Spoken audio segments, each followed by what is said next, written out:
अस्सलाम वालेकुम। उम्मीद करती हूँ आप सब खैरियत से होंगे, खुशबाश होंगे, मज़े में होंगे इंशाल्लाह। और आप देख रहे हैं उम्मे ऐमन फूड।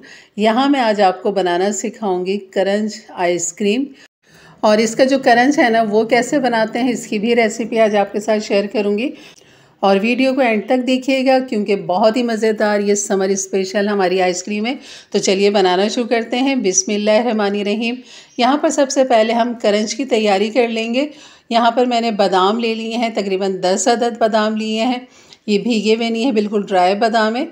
और यहाँ पर हाफ़ कप मैंने ले लिए है चीनी। और यहाँ पर बादाम को आपने कूट लेना है या रफली छोटा छोटा सा कटिंग कर लें या कूट लें तो कूटना ज़्यादा बेहतर रहता है। तो यहाँ पर सबसे पहले हम चीनी का क्रंच बनाएंगे, यानी कि इसका कैरेमल तैयार करेंगे यहाँ पर।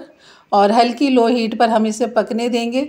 आहिस्ता आहिस्ता चीनी जैसे घुलती चली जाएगी तो इसका कलर भी चेंज होता चला जाएगा।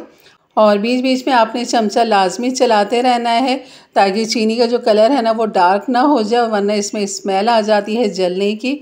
तो आपने चीज़ का ख्याल रखना। जैसी चीनी हल हो जाए तो 1 टीस्पून यहाँ पर डाल दीजिए मक्खन। और आप यहाँ पर घी का भी इस्तेमाल कर सकते हैं, ऑयल का भी कर सकते हैं। तो मैंने यहाँ मक्खन डाल दिया, बस इसके पिघलने का इंतज़ार करेंगे। चूल्हा मैंने कर दिया है बंद, क्योंकि चूल्हा इसलिए बंद कर दिया क्योंकि अभी शीरा जलने की तरफ ना चला जाए। और यहाँ पर जो हमने बादाम जो 10 कूटे थे वो हमने यहाँ पर डाल दिए।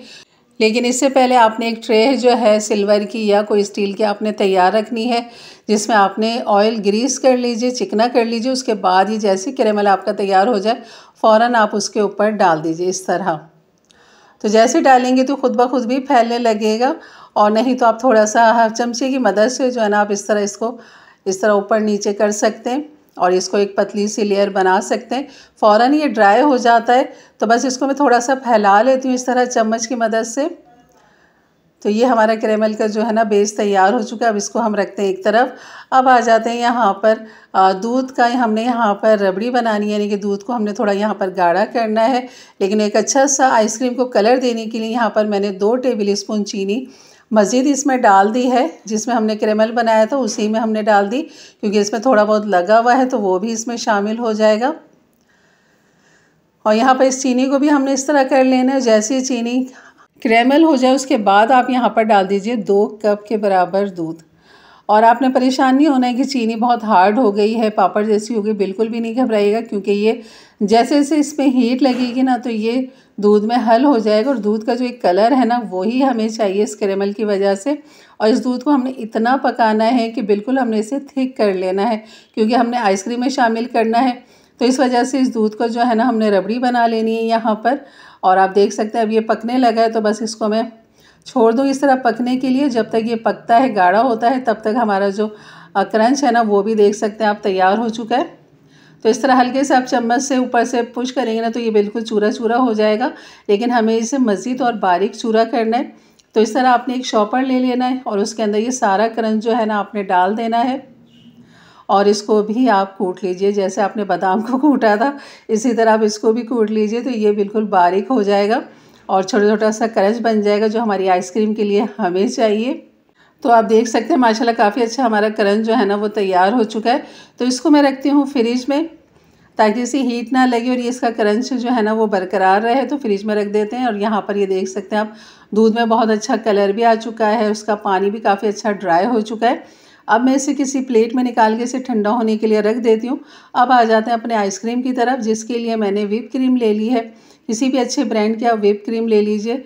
तकरीबन ये 400 ग्राम है और ये काफ़ी ठंडा चिल हुआ हुआ, यानी कि समझ लें कि बर्फ़ है इसके अंदर, लेकिन इतनी हार्ड नहीं है कि आप इसे बीट ना कर सकें। तो ये इतनी हार्ड होनी चाहिए कि आराम से ये क्रंच इसका जो है ना बर्फ़ का इसके अंदर बाकी रहे, ताकि जब हम इसे बीट करेंगे तो बहुत अच्छा ये फ्लफी हो जाएगा। नहीं तो नीचे कोई बॉल आप नीचे रखें, उसके अंदर बर्फ़ या ठंडा चिल पानी डालें, उसके ऊपर ये बॉल रखें, फिर आप इसको बीट करें, क्योंकि हमें इसे ठंडक चाहिए होती है। जब तक इसे ठंडक नहीं मिलेगी तब तक ये अच्छा फ्लफी और फूलेगा नहीं। तो यहाँ पर खूब अच्छा सा बीट कर लेंगे। तब तक आपने करना है जब तक ये अपने साइज़ में डबल नहीं हो जाता, तब तक आपने इसको बीट करना है। तो यहाँ पर खूब अच्छा सा इसे बीट कर लेती हूँ और यहाँ पर आप देख सकते हैं कि ये अपने साइज़ में डबल होता चला जा रहा है। तकरीबन मुझे यहाँ से 10 से 12-15 मिनट लगे हैं इसको बीट करते हुए। बीच में मैं रोक रोक के करती रही हूँ इसे, और इसे समेटते हुए भी। क्योंकि किनारों पे जो होता है वो नहीं होता, तो उसको भी आपने स्पैचुलर से किनारों से साफ़ करके फिर इसको बीट करते रहना है। लेकिन आप देख सकते हैं काफ़ी अच्छा फ्लफी हमारा ये व्हिप क्रीम जो है ना वो हो चुकी है। तो यहाँ पर जो क्रंच हमने बनाया था वो यहाँ पर डाल देंगे 2 टेबल स्पून। ये जितना आपको पसंद है आप इतना डाल दीजिए, लेकिन मुझे लग रहा है कि काफ़ी होगा इसके लिए इतना। और यहाँ पर जो हमने दूध को थिक किया था वो हम यहाँ पर डाल देंगे। देख सकते हैं आप ठंडा होने के बाद मज़ीद ये थिक हो चुका है, तो बस हमें इस तरह ही चाहिए था ये। और यहाँ पर ये डाल देंगे, इसका भी फ्लेवर बहुत ही अच्छा आएगा। बिल्कुल आपको ऐसा जैसे कोई खोया आपने डाल दिया हो, बिल्कुल ऐसे ही आपको लगेगा इसमें जायका फ्लेवर। और इसको खूब अच्छा सा यहाँ पर मिक्स कर लेंगे। और वनीला का फ्लेवर देने के लिए यहाँ पर वनीला एसेंस का इस्तेमाल करेंगे। तो यहाँ पर खूब अच्छा सा मिक्स कर लिया। 1 टीस्पून जो है ना हम यहाँ पर वनीला एसेंस डाल देंगे और इसे भी खूब अच्छा सा यहाँ पर मिक्स कर लेंगे। और अगर आप थोड़ा सा ब्राउन की तरफ चाहते हैं तो आप 1-2 ड्रॉप जो है ना ब्राउन कलर के भी डाल सकते हैं, लेकिन मैं नहीं डाल रही क्योंकि मुझे इसी तरह ही चाहिए। और यहाँ पर एक बॉल ले लेते हैं जिसका ढक्कन एयर टाइट हो, वो आपने इस्तेमाल करना है। और यहाँ पर ये सारी आइसक्रीम जो है ना हमारी, ये हम इस बॉल में डाल देंगे और इसे फ्रिज में रख देंगे तकरीबन 6 से 7 घंटे या फुल नाइट के लिए आप इसको रख दीजिए। तो ये आपकी आइसक्रीम बिल्कुल भी हार्ड नहीं होगी और बिल्कुल बर्फ़ नहीं जमेगा इसके अंदर। और इसको ऊपर से जो है ना बिल्कुल क्लीन कर लें इस तरह। और इसके ऊपर हम डाल देंगे अब क्रंच, क्योंकि क्रंच आइसक्रीम है हमारी, तो इसको हमने इस तरह क्लीन करते हुए क्रंच डाल के और इसको ढक के जो है ना हमने फ्रीज़र कर लेना है।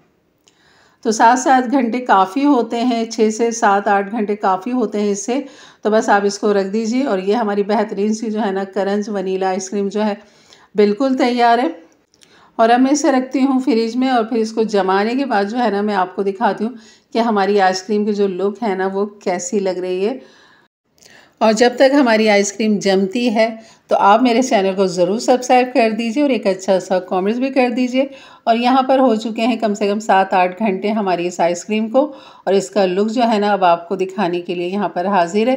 तो यहाँ पर जो है ना हमारी क्रंच आइसक्रीम आप देख सकते हैं, ये स्कूप की मदद से आप देख सकते हैं इसके अंदर जो जाला बन रहा है ना, तो यही आइसक्रीम की जो है खूबसूरती है और इसकी ये सॉफ्टनेस है। तो यहाँ पर ये आइसक्रीम जो है मैं स्कूप की मदद से निकालती हूँ और आप देख सकते हैं माशाल्लाह बहुत ही ज़बरदस्त आइसक्रीम बनी है। और इसका जो क्रंच है ना वो भी आपको साथ नज़र आ रहा है, तो मुझे इसलिए ऊपर से डालने की इतनी ख़ास ज़रूरत नहीं पड़ी, क्योंकि इसमें जो क्रंच है ना काफ़ी अच्छा खासा है। और जिसको क्रंच बहुत ज़्यादा पसंद है तो वो 2 टेबल स्पून की जगह 3 टेबल स्पून भी डाल सकते हैं। लेकिन ये अच्छा खासा मीठा है, तो आपने जो है ना जो हमने शुरू में जो 2 टेबल स्पून चीनी का कैरेमल बनाया था आइसक्रीम में डालने के लिए, वो आपने फिर नहीं डालना, यानी खाली आपने दूध को थिक करना है और फिर आपने दूध डाल देना है। क्योंकि हमारी जो क्रीम थी ना ये भी थोड़ी सी मीठी थी और आइसक्रीम जो होती ना काफ़ी अच्छी खासी मीठी हो चुकी थी, तो इसलिए किसी को ज़्यादा मीठा नहीं पसंद तो पहले वो अपनी क्रीम को चेक कर ले, उसके बाद फिर चीनी अपने हिसाब से उसमें डाल दें। तो आप देख सकते हैं मुस्तकिल मैं खाई चली जा रही हूँ, क्योंकि बहुत ही लाजवाब क्रीमी मज़ेदार सी हमारी ये क्रंच आइसक्रीम बनी है। तो ज़रूर बनाइए मेरे अंदाज से, मेरे तरीके से। मेरे चैनल पे नए हैं तो ज़रूर सब्सक्राइब करके जाइएगा, बेल के बटन को क्लिक कर दें, ऑल के बटन को प्रेस कर दें, ताकि मेरे वीडियो की नोटिफिकेशन हमेशा आपको सबसे पहले मिले। और अपने फैमिली फ्रेंड में भी शेयर किया करें ताकि उनके लिए आसानी पैदा हो। तो इंशाल्लाह मिलते हैं एक नई रेसिपी के साथ, तब तक के लिए इजाज़त दें। अल्लाह हाफिज़।